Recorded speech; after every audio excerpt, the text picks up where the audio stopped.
tutahakikisha kwamba kuna stima ya kutosha. Fahad. Thank you. Your Excellency, thank you. My name is Ahmed Hussein. I work with Standard Media Group. I have two questions, Your Excellency.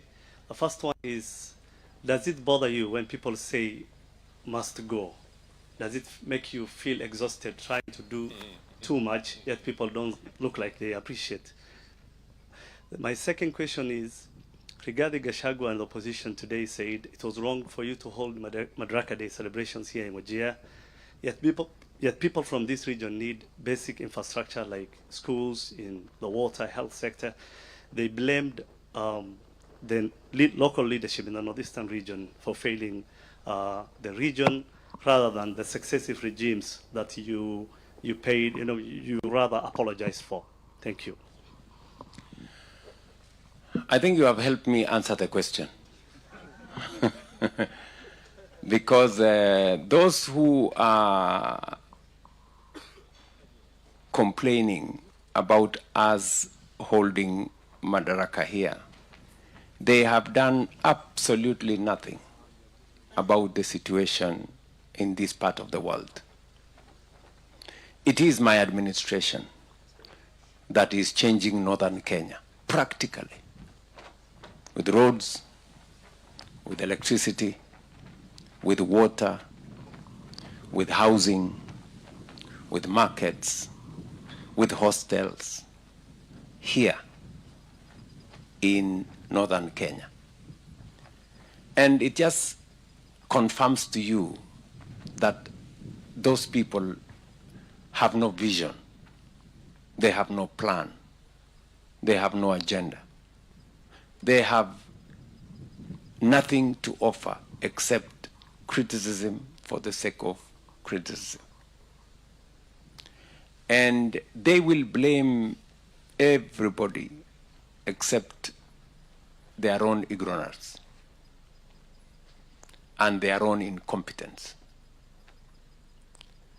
When those people had an opportunity to lead, they did nothing about northern Kenya.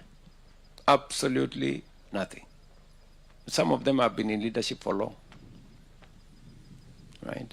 So I don't think we should bother ourselves with those ones. Those ones are just wasting our time. And must go, must come, must do whatever. That's the beauty of democracy. You can say whatever you want. You can chant whatever you want. One time, Kazungu and all the others. But they don't bother me one bit, because bottom line, the people of Kenya will assess every leader on account of their track record, of their vision for the nation, and of their plan for the future of Kenya. Kenyans listen. You know, when I talked to the people of Kenya in the last election, and I told them I was going to do this about the economy, I was going to do this about agriculture, I was going to do this about education, I was going to do this about health, I talked to them about housing. Today, I can face the people of Kenya and tell them, when I told you about the economy, I have sorted out inflation, I have dealt with exchange rates, I have dealt with interest rates, and today we have saved more money than ever. I can face the people of Kenya and tell them, I told you something about agriculture, that I was going to change agriculture. Today, I have transformed agriculture. Fertilizer prices have come down.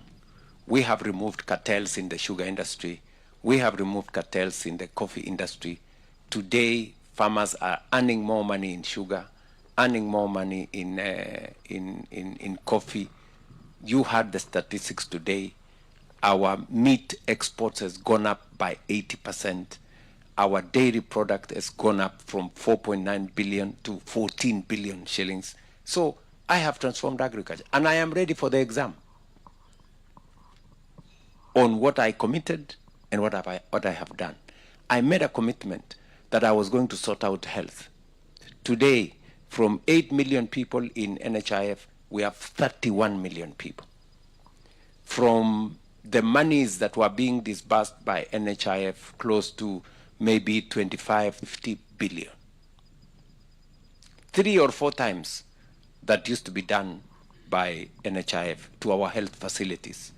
Yesterday, just yesterday, SHA disbursed 12.7 billion Kenya shillings to all our facilities in Kenya. When I told the people of Kenya we were going to have a housing program that was going to bring dignity, today Kibera is changing. I want to challenge you to go to Kibera. Just go to Wajir here. See what housing is doing to our skyline.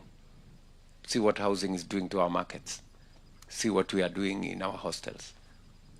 So my housing plan was not talk. It wasn't just promise. Today, I can face the people of Kenya and show them what I have done.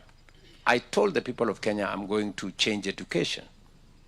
We had problems in CBC. You know, we had problems in teacher recruitment. We had big problems in funding model. Universities were closing down. Today, that has changed. Today, we have competence-based education. It's working.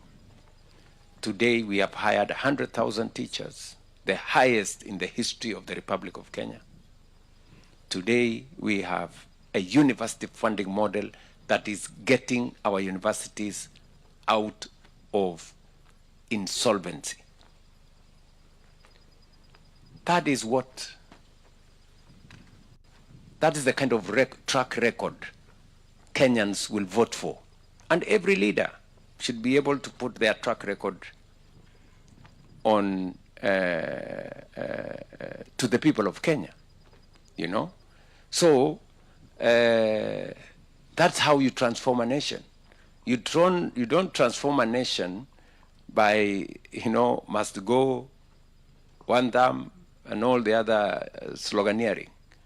That is, in fact, as Singapore moved on, as other countries moved on, we were stuck in leadership that does not have a plan. I want to ask you, my good brother, those people, I will challenge them to come and compete with me on my track record, my commitment to the people of Kenya, and the plan I have for this nation. And the people of Kenya are going to judge which leader has a better plan than the other one. Kenyans are not going to judge anybody on account of how much you shout one slogan or the other. They are going to want to know, how is Kenya going to change? How are our children going to go to school? Which opportunities are we creating for our young people? How are we creating wealth? How are we dealing with poverty? And how are we dealing with insecurity and all the other things that challenge our nation? So don't worry about those people. We will deal with them at the right time. Shukran sana Bwana Irens. Naona kuna maswali mengine, lakini hapa pia kwa upande huu na pelekwa mbio kidogo. Tumeshukuru sana muda wenu watazamaji kwa kutizama